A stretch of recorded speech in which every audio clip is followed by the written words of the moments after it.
Well, this is the time of year when farming and consumers really come together, the holiday season. Putting on a few extra pounds also seems to be on the plate for many of us, setting us up for New Year's resolutions to lose weight. Well, I don't know who you're talking about, but joining us now with the skinny on this time of year is Neil Melancon with this week's Bottom Line. And Neil, I do admit, I love to eat this time of year. We all love to eat this time of year. I mean, it's just part of it. I do too. And as you mentioned, the holidays this time of year are just some time to indulge. Those New Year's resolutions seem to be getting rid of that unwanted weight we gained during the wintertime. It's kind of a no-brainer. It's cold outside, there's plenty of food inside, and so the temptation is to stay in one place and consume calories, leading to that weight gain. When we move around more and eat less, we lose that weight. So that's why it's confusing to many folks in the food industry as to why food itself is getting the blame for weight gain all year long.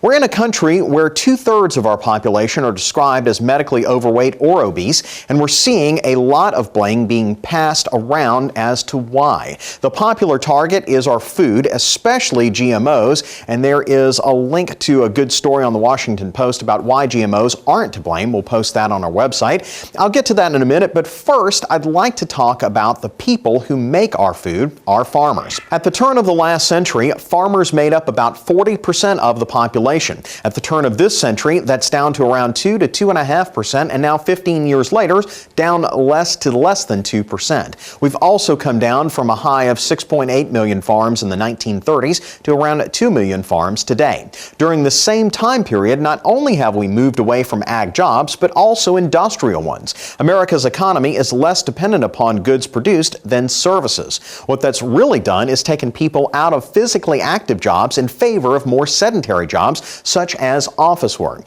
It isn't to say that those active jobs aren't still out there, but in general, it tracks that we've added more jobs where you sit all day than not. The bottom line here is that we've had to feed more people with fewer farmers. That's why GMOs exist. The GMOs are not somehow more calorically rich. In other words, there's no hidden calories in corn or meat or anything else today than 100 years ago. The problem is the technology has allowed us to have an abundance of food that's even more affordable than a century ago, even while we do less to need all that extra food.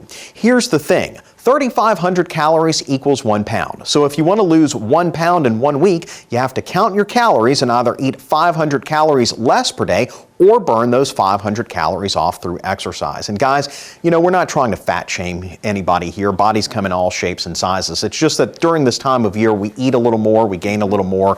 We want to lose that after the first of the year. And the way to do that, you know, is to just eat less and move around more. There's no, you know, magic formula to this. One thing that really opened my eyes to whether I'm moving around more or not, the Fitbit. Right. I mean, this was just an absolutely wonderful thing. I check my steps all the time. And, you know, there are some days when I'm sitting around way more than I should, but it really lets you know whether you're moving or not. And you have to track that because, you know, we're designed to eat as many calories as possible. You know, during times when we would starve and not know when our next meal would come from, it just makes sense to eat as much as you can. But there's no real off switch to that in our modern day time period. So unless you just sit down and really count it and really track it, there's no good way to keep track of it. And here in South Louisiana, we're blessed with great food. Thank Indeed. you very much, Neil Melancon. Well, that does it for this edition of TWILA. Be sure to join us next week when AJ Sabine will take us feasting on agriculture. Until then, you can watch any of our stories online on our website, twilatv.org, and like us on Facebook, follow us on Twitter and Instagram. For all of us here at the TWILA team, I'm Avery Davidson. Thank you for joining us. We hope to see you again right here next week.